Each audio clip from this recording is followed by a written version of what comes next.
I've spoken with LaTonja King about how an online business manager can help you grow your business, and also why she decided to focus on having more women clients. She talked about the strategy she's using to find and hire professionals by using Facebook user groups. She has also shared a horror story about communication with a client going bad and the lessons she learned from that. Hello, Ederson Oliveira here. This is another interview for the Outsourcing Podcast, where I talk to professionals, business owners, agency owners about outsourcing and the do's and don'ts and how they can help to make the process a little bit easier for you and for me as well. And today I have with me LaTonja King. She is the founder and CEO of LK Executives, an online business manager agency, where in short, an OBM. LaTonja, welcome. Thank you. Thank you for having me. Perfect. Looking forward to our conversation. Let me start by, before I get to that, where are you located and what's your business about? I am located in Atlanta, Georgia. And my business is basically I help small and large businesses with their everyday tasks. I work directly next to the CEO and president, and I take on those tasks that are just too trying for them. When you're growing and expanding a business, it can be difficult not to have a team. And my team trains, coordinates, do systematic strategies to help that business grow and expand. Okay. So, is that your pitch that you have been sharpening over the last few months? I would like to say yes, but honestly, in all reality, my pitch changes every time, but it does have the gist of everything that I do. But it does change every time I talk to someone different. Perfect. That's how it goes. We are just talking. Now, first thing that I'm curious about, LaTonja, is OBM. First time that I came across the term OBM was when I was watching one of your previous interviews with someone else. So can you tell me a little bit more about OBM? Is OBM a thing? It is. It's a huge thing. It's actually swiping the nation now with virtual businesses. Basically, it's not like a VA. It's not like a PM. However, VAs and PMs can subject themselves to becoming an OBM. OBMs are basically strategy managers. It would be something of a nature of a business manager in a corporate field. So it's just that we do it virtually. And it's expanding because a lot of businesses are outsourcing their business managers because it's a lot cheaper actually on their end financially. Got it. Okay. So you mentioned there VA, virtual assistant, which is where you came from originally. So can you give us a few examples of what an OBM will do for a business? Absolutely. One of the major things that I do that a PM and a VA does not do is I give business audits, whether it's their financial statements, their training statements within their organization with their team members, whether it's their education within their firm, marketing, social media marketing, email marketing, you name it. We do a business audit on it, and we find the holes within the organization and help that CEO or president to build and plug those holes in where necessary in order to expand and grow their business. Okay, so just by first hearing about that, it's much more comprehensive than I don't want to say just a VA, but as compared to a VA, it's a much more comprehensive offering, and I tend to think it's a little bit of I don't know, difficult to deliver on that promise. So can you tell me a little bit about your processes and how you go about doing those things that you have mentioned? Yeah. So basically, the first thing we do is the business audit, and basically what I do within the business audit is that I break down everything within their organization. And it starts from the beginning. If that organization has been open for about 5 years and they still have not grown, I'm looking into their financial statements, their processes and procedures, their policies to find out what it is that's stopping that organization from growing. For example, if they have, if they've been in business for 5 years and their social media, they only have 11,000 viewers, then there's a problem there. 5 years is a long amount of time in social media years. So you should have a profound amount of followers, a profound amount of action within that marketing scheme. And the fact that you don't means that there's something that's missing, as well as financials. We look in financials for two reasons. One, to see where your money is going, and two, to see where it's coming in from. And also, we check and see, okay, well, this particular software program that you're using, is about $10,000. And your business is not grown to the point where it needs a $10,000 software. We need to scale down, right, with all these wonderful softwares out there that are a lot less inexpensive, but can also give you the professional look that you need within your organization. A lot of companies tend to grow too fast for themselves because they think that they need everything, when really they need the key points within their organization and what they need to grow their particular business. A lot of businesses tend to copy other businesses because they say, well, it's working for that business, so why not try with mine? But what they're not understanding is that that business could be profoundly a lot bigger than where they are in their professional building. So I try and go in, we literally scale everything down, and I build them from the ground up. Got it. Okay. I mean, that sounds amazing, but how did you learn about those things? How do you know those things? Well, I went to school. I have a degree in international trade and finances and a minor in humanities. But I'm going to be honest with you.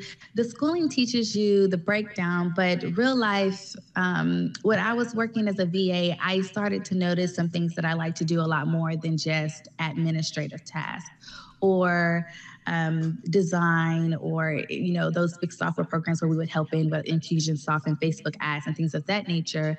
I found that I actually wanted to know I wanted to be a part of their organization. I wanted to know more about their business. How are you growing? I would start asking questions like, where are you putting your money? What's happening with your social media? I mean, I see that I'm managing it, but it doesn't seem to be growing. We're missing some key points.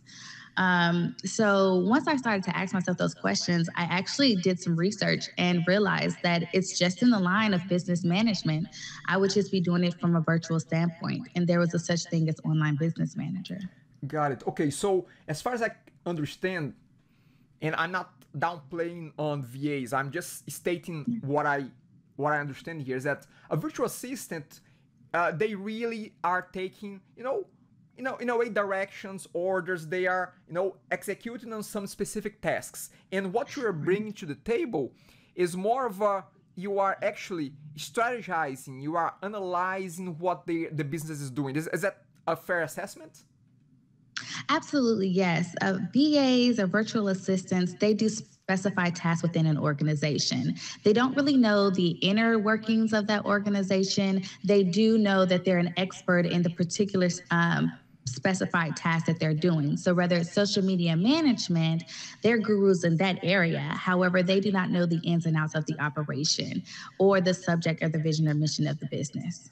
Got it. Okay, so how about we get a little bit more specific here, and without, of course, without mentioning business names nor anything like that, but for instance, what have you done recently for a client that you can give us as a very concrete example of the type of work that you do for an organization? Well, actually, recently I am helping a business. The founder is creating a doll, a multicultural doll. And she's basically building that from the ground up. Well, she was having issues with the manufacturer, and she was having issues with finding the proper person to tell her story, things of that nature. And she reached out to me and she was just like, I don't know where to go next. I don't know how to handle this situation. Where do you come in? So my team came in and we took over everything, but we did it within her objectives.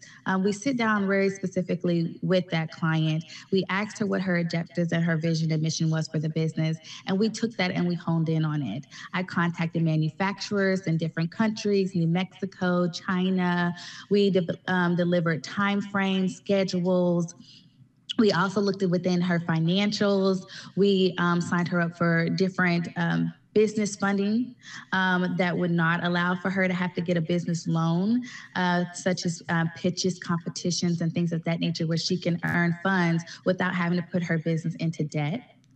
We also set her up on missions to go. She goes to a lot of conferences to promote her doll and her mission. And we also took over her social media, posting on a regular basis, posting on the times that her followers are in, and connecting her with organizations who also feel her mission and her vision and want to see that happen. So we literally had to dig into her business, and we had to take over in the aspects where she was not capable of doing at the time, because she's the creative.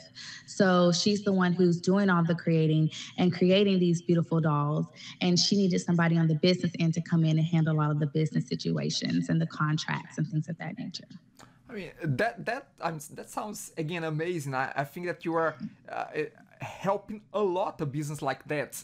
But to do that, you mentioned about your team. So can you talk a little bit about that side of your business? Who is on your team? What type of professionals do you have on your team?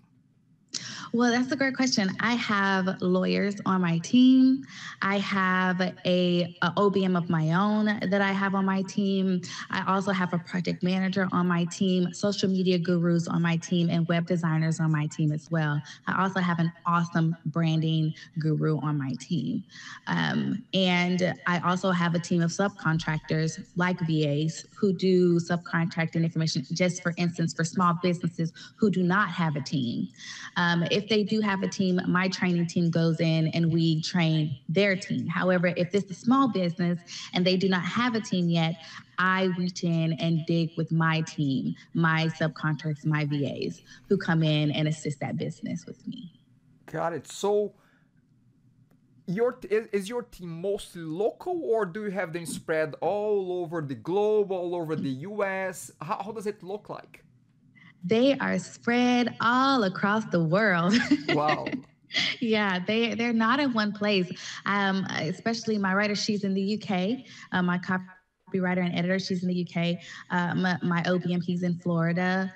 It's my branding guru, she's in New Mexico.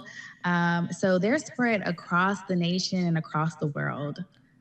Got it. One thing that I got from the interview that I've watched from you is that you mentioned that you have a trial process that you put new contractors to go through. Can you talk a little bit about that trial process that you put people to go through? Absolutely. So the first step that I take is I go on there and I say, okay, I'm looking for this specific thing. I need you to be able to work on these specific programs. And if I get, if I have some of those contractors say, yes, I can do that, I then bring them on board as a trial period after the interview process. So we do a written interview, then we also do a virtual interview, and then I put them on a trial period if they've passed those two tests. Once the trial period goes on, it goes on for 30 days.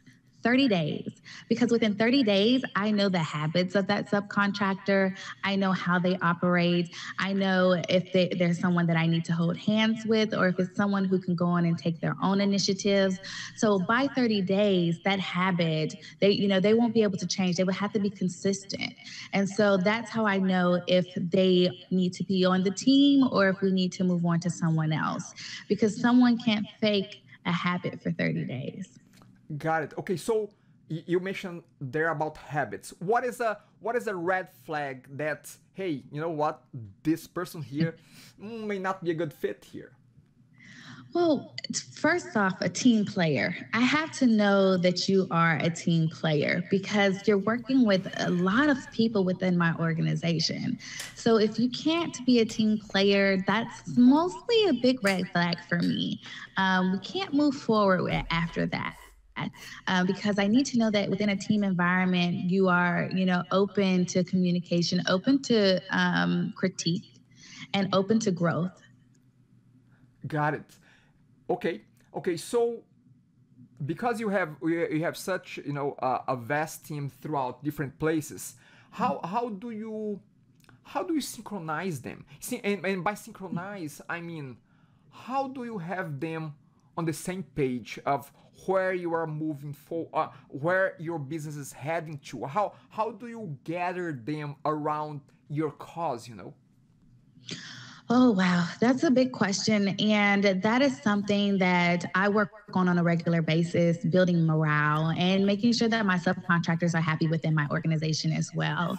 I have a lot of, I have a lot of, different referral programs that I do for my subcontractors. I also have a training program for my subcontractors if they want to grow into the field of becoming an OBM for my VAs. I help them within their businesses because I have to realize that they also have their own businesses. So building morale and helping them to expand where they want to go, as well as letting them know that they are a part of LK Executives and that we care about you as well. So that is huge. It's a learning process, and I learn every day from my subcontractors. And I also have meetings with them. We sync our meetings every week. We have one big meeting once a week, and then we have a midweek meeting, and then an end of week meeting. So Monday, Wednesdays, and Fridays is usually when we meet, and it's usually during a time where everybody can meet up. I have some people who work in Kenya, so the time differences, they're vast, but we work around everyone's schedule and we come up with a mid time to communicate. And sometimes it's midnight here in the United States. But the key point is communication. Everybody needs to know what they're doing, where their next task is coming from, and also having a great project manager and a great OBM next to me, because they're the ones who keeps the team on a regular basis. Because I'm out doing business, gaining business and networking and things of that nature. So I can't always be available to my team like I would like, which is why I have my OBM and my project manager. And we stay stick. We use a lot of processes and softwares like Trello and Asana to keep our team on task and let them know the dates that things need to be done so that we can keep on schedule. So a lot of that has to do with communication, the right software programs that you use within your organization, and the right team. Okay, so let's talk a little bit more about your hiring process. When you need another specialty, or maybe to add on a new assistant, a new VA, what types of platforms out there do you use to go looking for those professions? I mean, there are many marketplaces out there. I'm just curious to see what's your specific process on finding those talents. Well, actually, I don't use any of those other networks. I go straight to Facebook. Okay. I love Facebook for it. I go into a lot of the VA groups and I hire from there. I also have my own group that I hire within with the VAs and the photographers and the virtual businesses within those networks. Because those are the ones that need that client and need that training, and they're trying to build their organization, and I feel that I have something to offer them by bringing them onto my team and teaching them and helping them grow while helping my business grow. I see. Okay. Okay, that's a strategy that I have not tried before, but sounds very very interesting. I mean, you're right. I mean, why not use Facebook groups? You have a pool of professionals from that specialty right there for you. Why not? Yes. In again, if they are part of a group, you assume that they are, and if they answer to you, you assume that they are active and they are engaged, and why not leverage that pool of talent there as well, correct? Absolutely. You're hitting the nail on the head right there. Love it, love it. Okay, okay, so we spoke a little bit, and what I love about your profile is that you outsource, but what you provide is outsourcing as well. So you know both sides of the equation. Let's talk a little bit about the other side. You as a provider now, you as a providing outsourced service in your case, OBM. Uh, I've noticed from the interview I've watched that you have a lot of women as your clients. Is that I a do. strategy? Is that on purpose, or that is happening by, I don't know, by accident? It's a strategy. I love working with women, and I love working with women who have profound businesses. I really pick my clients specifically. I don't work with everybody because everybody doesn't work with me. I love embedding in other people's business. And as an OBM, you have to embed yourself in someone's business in order to be successful. You have to love what they do. And that's why I only work with 3 at a time because it's a very detailed job. It's a very detailed position. You can't expand yourself too wide and too vast. So I pick my clients very specifically. I work with specific clients, which is mostly women, and I have to really love what they're doing. I have to love what their organization is about, their mission, their vision, because I have to work at it as if it's my own organization. I get it. And you are very right because, again, you as an OBM, you have to get a deep understanding of what they are trying to achieve, so Yes, you can really make a difference for them. absolutely. What is a good client and a bad client for you? So, a good client is a client who has great listening ears. Coming in as an OBM, we are strategists. So, we're there to fix the holes within a business. If I'm working with someone who does not have good listening ears, it becomes a problem because they're not open to change. And the whole point of bringing in an OBM is to change. We do change organizations. We build you to a different level. So if you're not ready to change and you're not ready to listen, that would not be a great fit for an OBM in general, especially for myself. Okay, so the same way that you have a trial period for your people, do you put clients through a trial period as well? I do. I do. I put them through a 3 month trial period Okay. because within 3 months, they will see a difference within their organization by working with me. After that 3 months is up, if they do not feel comfortable, nor do I feel comfortable, and we're not seeing a change within their business, we separate ties. Okay, so the same thing that I asked about some red flags with contractors. Through those 3 months, what are some of the red flags that you detect that, hey, you know what, maybe this is a client that will not fit well within what I'm proposing to do for them? Well, again, it goes back to if that client is flexible and willing to do the change. So, if within I'm giving them suggestions and feedback and they're still pushing me back, then that's one red flag. Also, if they are not willing to hire or fire, and I know that's huge with businesses. Firing is not it's not a great word, right? We don't like to say, I have to fire someone. But in reality, if we come to find that there's a particular person holding the company back, then that CEO or that president has to make the hard decisions. Do you want to keep this person on and continue to bring your business down, or do you want to have that person leave with integrity? Right? We're going to leave that, let that person leave with integrity, but allow your business to grow by hiring and putting someone in the position who sees your vision and your mission. You And know, then it. also, Sorry. we have to assess the relationship between my team and that CEO because I do work with a team. And so they have to be understanding and knowing that it's just not me that's working through. I could possibly never do this by myself. My team is a huge part of my operation. So. You know, we only work with people that we like to work with. It would be, why have a business if you are having to work with people that you don't enjoy doing business with? Absolutely. You're more than right there. In regards to firing, one thing that I see people talking a lot is that they regret is not firing fast enough. So I'm just going back to your firing point there. Yeah. Okay, another topic here. One of the ways that I believe that people learn, not only people but businesses in general, business owners, leaders, is with when they face problems. So when they have maybe they have done a mistake, maybe they have gotten into a bad situation.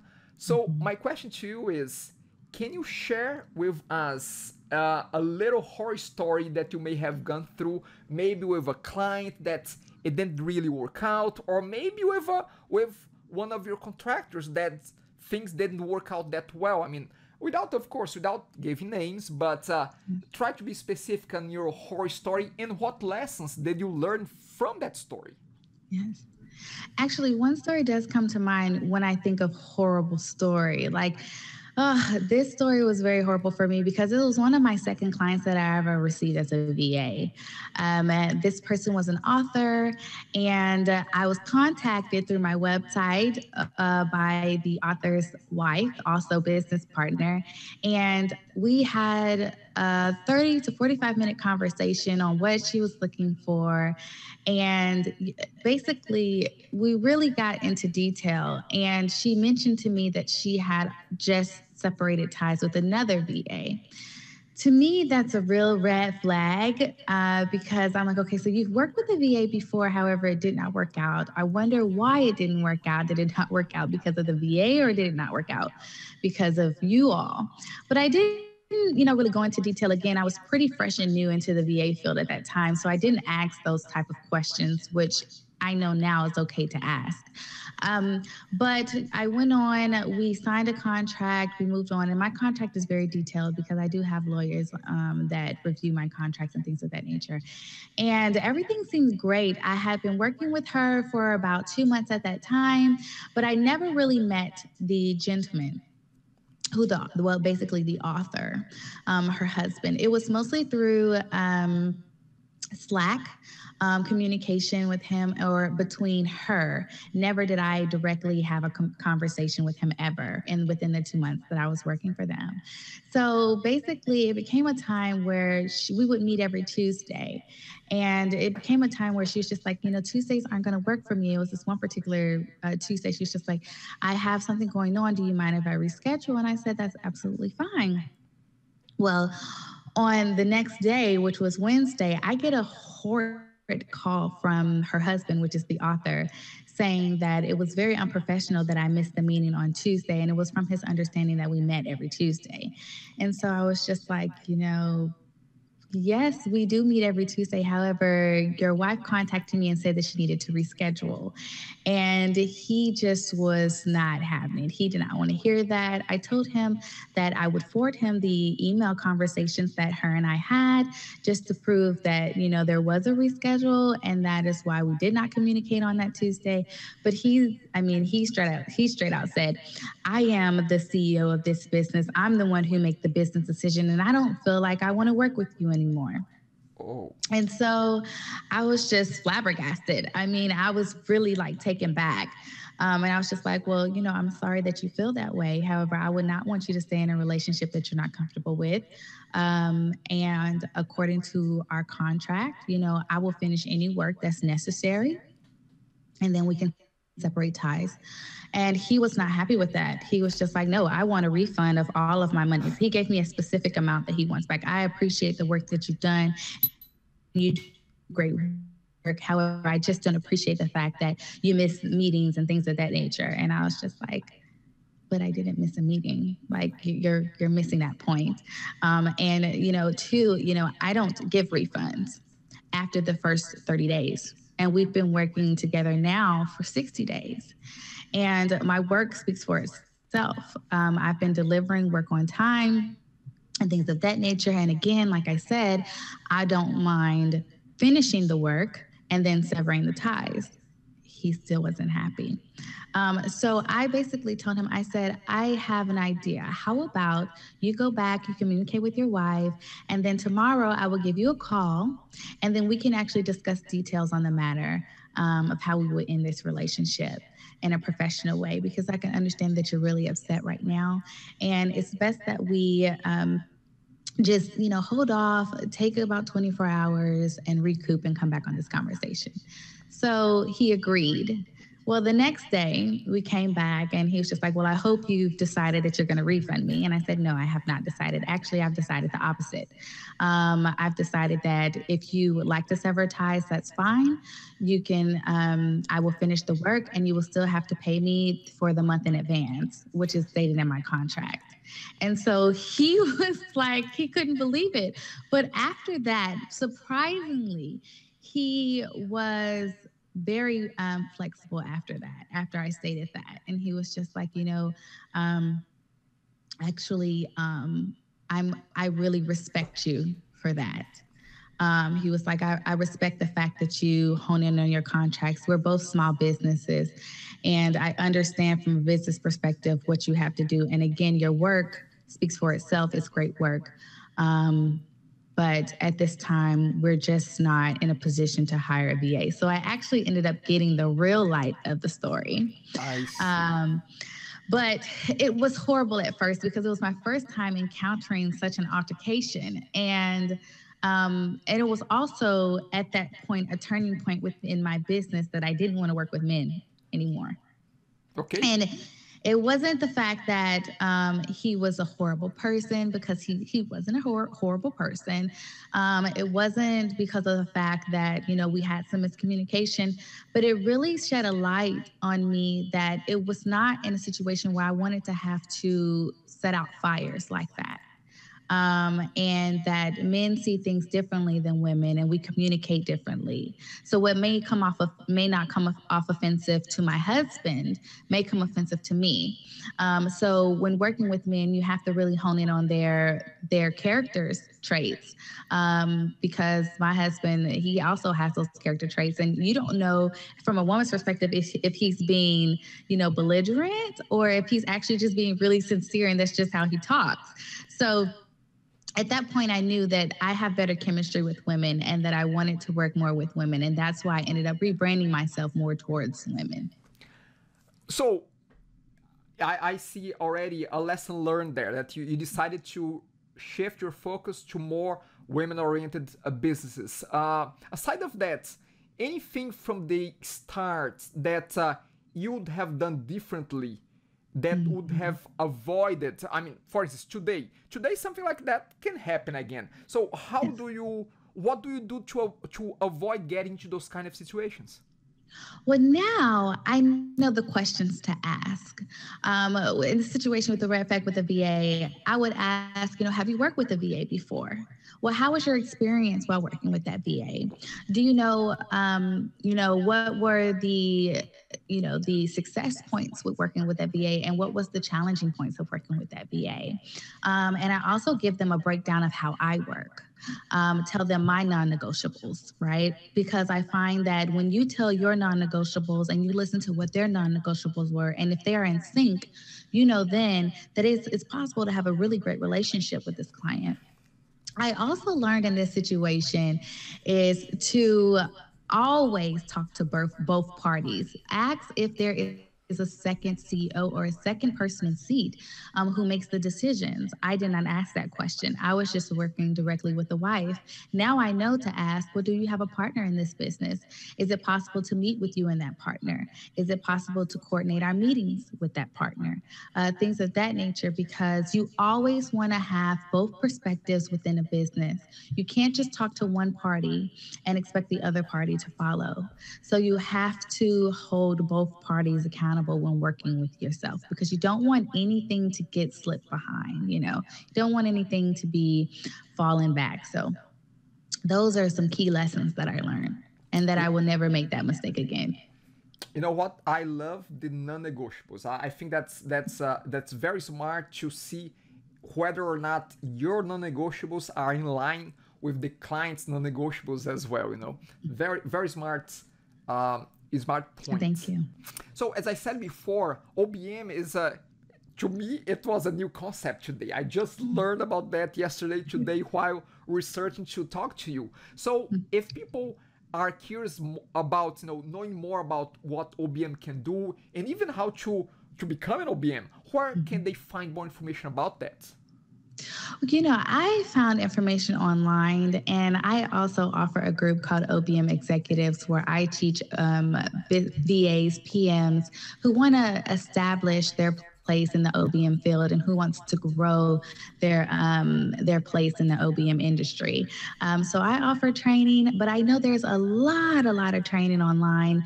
You don't have to go with one person, and I always tell my VAs and PMs that don't go with one person. Expand your knowledge to everyone. Get bits and pieces that align with your goals and objectives, and work with that. So you don't always have to take one guru's word for it. I always suggest in expanding your knowledge because that's what I do. But I'm always open to answering questions and helping others because I feel like that's the base of the business. It's always helping other people grow and learn and expand because there's money to be made out there for everyone, and no one person has to take it all. Got it. Perfect. LaTonja, we are coming towards an end here. I usually like to finish my conversations by asking the guest for one thing that they would like people to leave this conversation knowing about, and whether it's from a client standpoint, from a contractor standpoint, but what is one thing that you'd love people to leave this conversation knowing more about? I guess one of the key points that I would want someone to leave by listening to this interview is to never give up on yourself. Always, always, always build that knowledge base, and don't be afraid to take risk.